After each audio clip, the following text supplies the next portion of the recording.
Bienvenidos a esta nueva emisión de su canal Pueblos y Leyendas. Hoy les tenemos una historia de esas que tanto les agradan, una experiencia de soldados. Estamos seguros que va a ser de sus favoritas. Los invitamos a apoyar este proyecto suscribiéndose al canal y compartiendo con nosotros su historia. Sabemos que tienen por ahí escondida una historia en donde se les puso la piel chinita. Sabemos que pueden ser el actor principal de nuestro siguiente video. Escuchas Pueblos y Leyendas, yo soy Hugo Flores. Comenzamos. Hola familia, espero que todo esté bien en sus vidas después de atravesar una época de pandemia. Quise escribirles porque he escuchado varios relatos de brujas en el canal y sentí bastantes similitudes con algo que mi primo Jaime me contó. Esto le sucedió hace varios años mientras era soldado para el Ejército Nacional de Colombia.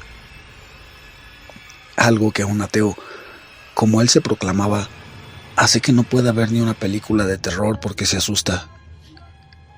Algo que lo cambió para siempre. Aquí va su historia. Prestaba él su servicio militar en el departamento del Meta, a principios de los 2000. Quien sepa del conflicto colombiano sabrá que esta es una zona demasiado difícil por su conexión entre zonas selváticas y el centro del país, lo que permite al terrorismo esconder varios laboratorios de cocaína, someter a aldeanos y hacer confrontaciones estilo guerrillas aprovechando la espesura de la selva, ya que como ustedes saben, en una batalla frontal no podrían enfrentar al ejército.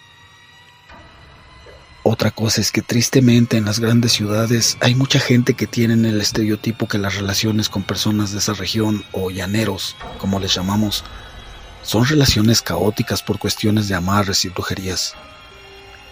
Pero sin alejarme del tema, les sigo contando. El batallón al que pertenecía Jaime había liberado una población en una zona muy adentrada en la selva, después de un enfrentamiento que duró varias horas. Resulta que los terroristas se replegaron hacia el monte, ya que desde ahí tenían ventaja. Sin embargo, el ejército había notado que entre sus filas no había bajas, solo heridos, mientras que muchos criminales sí habían caído. Lo que hizo que después de haber pedido el permiso con los walkie-talkies y haberlo obtenido se adentraran en la selva. Eso les ayudaría a recuperar una zona estratégica que estaba rodeada de veredas y laboratorios de cocaína, y poder establecerse en una ruta que los terroristas usaban para mover cocaína directo a otros pueblos y ciudades pequeñas. Resumiendo, retomar ese pueblo era retomar el primer eslabón de la cadena de distribución, lo que afectaría mucho las finanzas del grupo terrorista. Estaban de buen ánimo. Eran un grupo de poco más de 30 soldados, y tendrían que enfrentarse solos durante esa persecución, ya que algunos otros habían montado guardia en el pueblo para restablecer su posición, y mientras hacían el levantamiento de cadáveres no obtendrían refuerzos, sino hasta el otro día. Sin embargo, ese pelotón siguió adelante, mi primo entre ellos. Me cuenta que de la crudeza de la guerra, una de las cosas más difíciles era entrar en la selva, durar días ahí con el miedo de un ataque, con hambre, incomodidades, animales peligrosos, el peligro de una mina antipersonal y un constante silencio, cosas que hacían que un soldado con carácter blando decayera, se deprimiera, y muchas veces volvían al batallón o a la civilización bastante alterados a nivel psicológico. Llevaban más de una hora adentrándose en la selva, siguiendo huellas con suma cautela. Sintieron cómo la selva se hacía más y más oscura, a pesar que aún era de día y aún faltaba para caer la noche. El corazón le empezaba a latir, pero no por un miedo característico de ser soldado y combatir, lo que llamamos adrenalina, sino que este era un miedo un poco instintivo. Era como si se sintieran inmóviles o con reacción torpe del susto que les generaba estar ahí. Como si ellos pasaran de ser los cazadores a ser las presas. Sentían que caían en una trampa o que algo los vigilaba. Sin embargo, las órdenes eran claras. perseguir al grupo subversivo lo más posible para alejarlo de la población y, de ser posible, diezmarlo. Caminaron durante un tiempo y no encontraron a nadie. No recibieron ningún ataque. Sin embargo, aprovechando que estaban bien provisionados, recibieron órdenes de permanecer ahí en la noche para tener la posición asegurada, y que un helicóptero Black Hawk del ejército daría rondas por esas zonas selváticas para evitar un nuevo ataque. Prevenir que el pelotón en el que se encontraba mi primo fuera atacado mientras al otro día, a primera hora, llegaban refuerzos. Eso no los tranquilizó. A diferencia de otras zonas de la selva, esta los hacía sentir muy incómodos, y así llegó la noche. Mientras algunos soldados descansaban y otros montaban guardia, se escuchaba entre los matorrales de los altos árboles pájaros o mamíferos como monos, osos perezosos. Ya saben, algo normal en la selva colombiana. Mi primo descansaba fusil en mano y apenas pegaba el ojo por algunos momentos debido a la tensión y sensación de inseguridad que esta selva causaba. Hasta que con la voz muy baja, un compañero le despertó. Ya era su turno de montar guardia. Así que un poco de mala gana aceptó. Comenzó a caminar por una zona un poco rocosa y despejada de ramas caídas para no hacer ruido. Solo lo acompañaba la luz de la luna, el cielo despejado y una linterna la cual encendía solo en momentos muy específicos, cuando escuchaba algo sospechoso. Desafortunadamente en esa época, ese batallón no contaba con equipo de visión nocturna, y como sabrán, una linterna podría delatar su posición. Y en una zona tan difícil como esa, y en plena noche, es algo que un equipo de operaciones debe evitar, sobre todo si quiere evitar ser emboscado. Luego de unos minutos montando guardia, notó cómo todo el ruido de la selva, de los pájaros, los grillos y el aleteo de algunos insectos empezó a descender como si bajaran el volumen de una grabación. Empezó a sentir esa tensión incómoda, pero esta vez, al estar en la noche, el miedo era mucho peor. Le avisó a otro de los compañeros con los que hacía ronda que estuviera atento, mientras éste también pasaba la voz a los demás. De un momento a otro, empezaron a sentir cómo un avión lejano se acercaba, pero les parecía muy raro, ya que la Fuerza Aérea no estaba involucrada en la operación. Y de haber un bombardeo por avión, solo sería si inteligencia había concluido que había un campamento cercano en donde resguardaba un alto mando de las FARC. Otra vez la adrenalina volvió. Si había un campamento con un jefe, de seguro estaba altamente resguardado, con más de 100 combatientes y otras células criminales cercanas. Y ellos no tenían la potencia de fuego, ni eran los elementos suficientes para responder una vez comenzado el bombardeo. Mi primo apurado fue a donde su superior, quien ya estaba al tanto, llamando por el radio de alta comunicación preguntando por qué la Fuerza Aérea estaba involucrada en esa operación, y ellos no sabían nada. La respuesta que se escuchó por el radio fue: negativo. Hubo unos segundos de silencio. El sargento pidió confirmación y otra vez le dijeron: negativo. Solo se tiene información de laboratorios de cocaína, no de campamentos. Pero ellos no podrían haberlo imaginado. El ruido de un avión a lo lejos seguía sonando. Por el radio les dijeron: mantengan la guardia y estén preparados. En breve el helicóptero pasará por esa zona. El detalle fue que no les dijo en cuánto tiempo. Cuando Rocky, un compañero de ellos a quien le gustaba el boxeo y por eso le llamaban así, uno de los mejores amigos de mi primo Jaime e hijo de campesino de ese departamento del país y que conocía bien la zona, dijo en tono meditativo: ninguna ruta de aviones comerciales pasa por esta zona. Y si fuera la Fuerza Aérea, ¿por qué el sonido no varía como si el avión se alejara o acercara? ¿Por qué lleva tanto tiempo siendo estable? ¿Por qué le daría tanto tiempo a los delincuentes de percatarse y arriesgarse a perder el factor sorpresa si es que hay un bombardeo programado a un alto mando?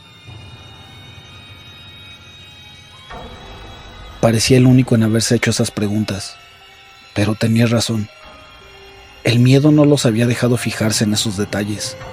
Más que un avión parecía un sonido de algo que los sobrevolaba por encima.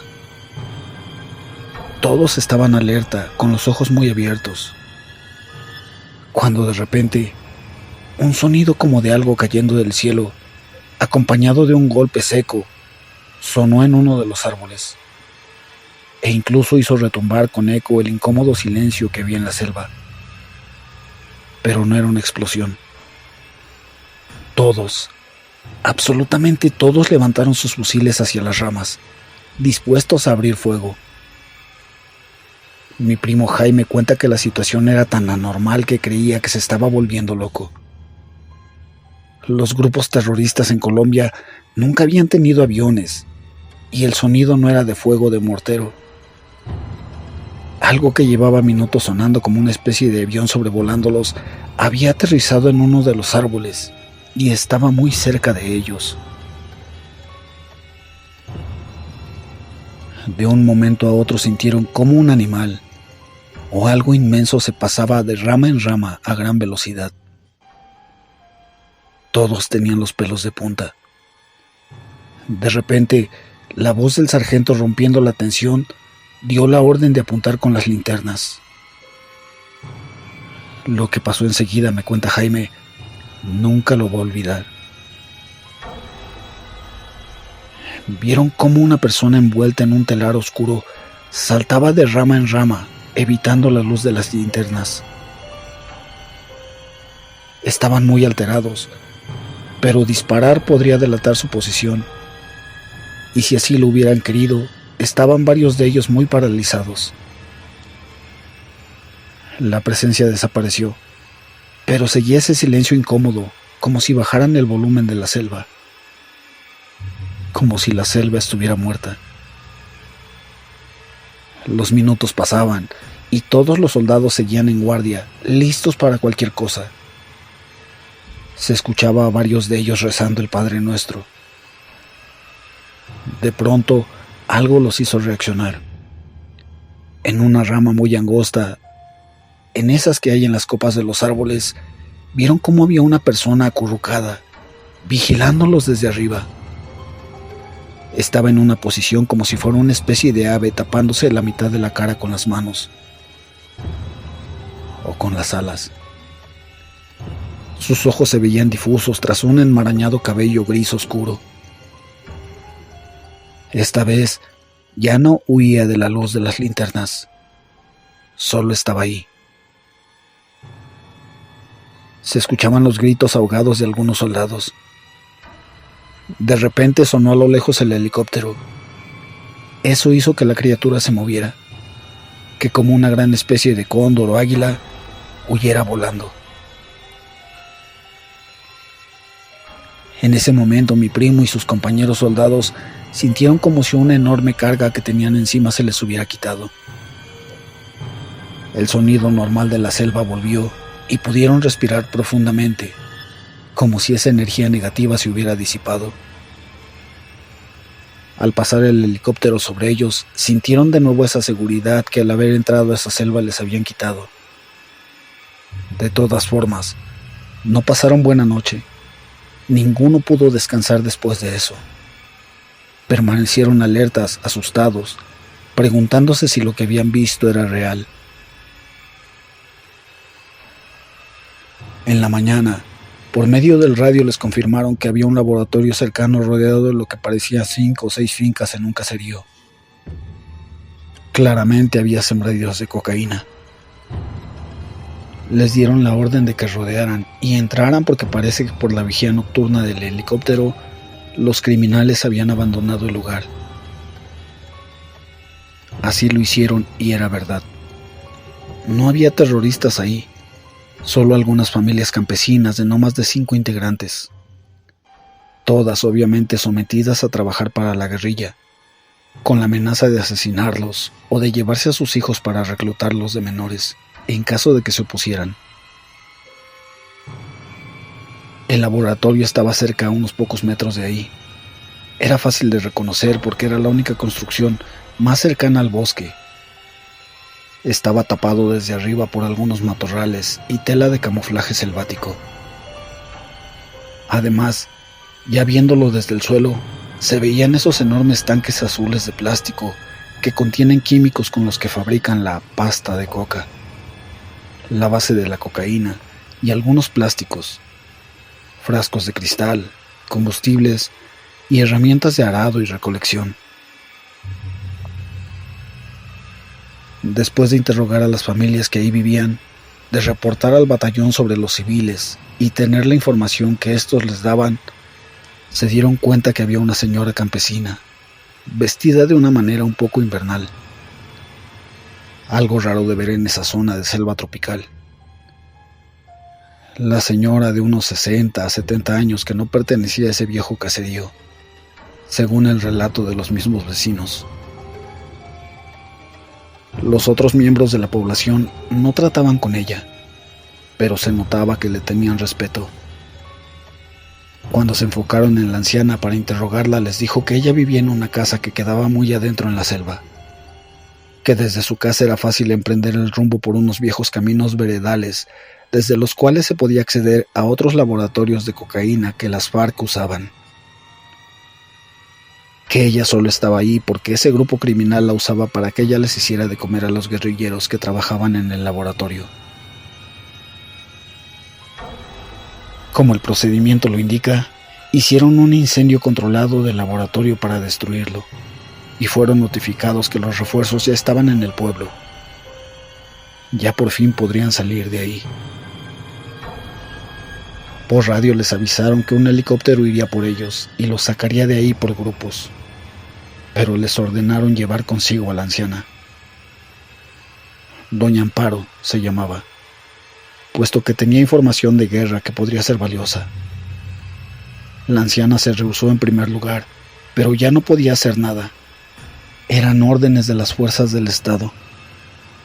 Ella pasaría unos días en la estación de un pueblo aledaño al batallón, mientras servía de testigo de las operaciones de narcotráfico en esa zona. Los días pasaron, y el evento con el hombre pájaro, como lo llamaron, fue pasando a segundo plano, sobre todo porque los soldados de otros pelotones no sentían nada al entrar en esa selva o montar guardia en esa zona, lo que les generó burlas al grupo que pertenecía a mi primo. Los acusaban de cobardes, incluso les tenían el apodo de Hansel y Gretel, porque los asustó la bruja del bosque. Esto le costó algunas idas al psicólogo del ejército. Doña Amparo podría decirse que era informadora del ejército sobre las rutas por las que transitaba el producto, hasta que un día le dieron el permiso de volver a la que ella dijo era su casa. Una casa muy vieja, hecha en barro y madera, abandonada con unos pequeños terrenos de cultivos. Esa casa se convirtió en punto de referencia para el ejército en esos días en que esa zona estuvo recuperándose, ya que desde ahí se dividían caminos, en donde inteligencia mencionaba estaba el enemigo. La señora era conocida por los soldados, ya que decían que cuando pasaban cerca a esa casa, mientras desmantelaban los laboratorios en esas veredas y recuperaban territorio, ella siempre les ofrecía comida, matar a una gallina para hacer una sopa o cosas así. Siempre era muy amable con los soldados, pero se rumoraba que había varios soldados que no les gustaba recibirlos, ya que la comida era muy simple e insípida, o algunos de ellos se quejaban de un fuerte dolor en el estómago, cosas que en una operación militar deben evitarse. Después de varios días estando en el batallón, hubo un día en que el pelotón al que pertenecía Jaime tuvo que volver ahí. El helicóptero los dejó en ese pequeño caserío donde habían quemado el laboratorio. Desde ahí se abrieron paso a las cercanías de la casa de aquella señora para acampar. Ella los reconoció, les dio la bienvenida. Tras un rato planeando algunas rutas de acción, defender la posición e informar sobre cualquier anomalía que era para lo que estaban ahí, doña Amparo de manera muy amable les ofreció comida. Nadie aceptó. Sin embargo, había algo extraño en ella. Siempre que veía a Rocky, intentaba evitarlo. No lo miraba a los ojos. Evadía cuando algún soldado cercano de Rocky le preguntaba algo de manera formal a una señora de tal edad, que vivía apenas de lo que una vieja casa en medio de la nada con cultivo pequeño y con algunos animales de corral le podía ofrecer. Igual mi primo y sus compañeros ignoraron el porqué. El pelotón hizo algunos rodeos por esa zona ese día.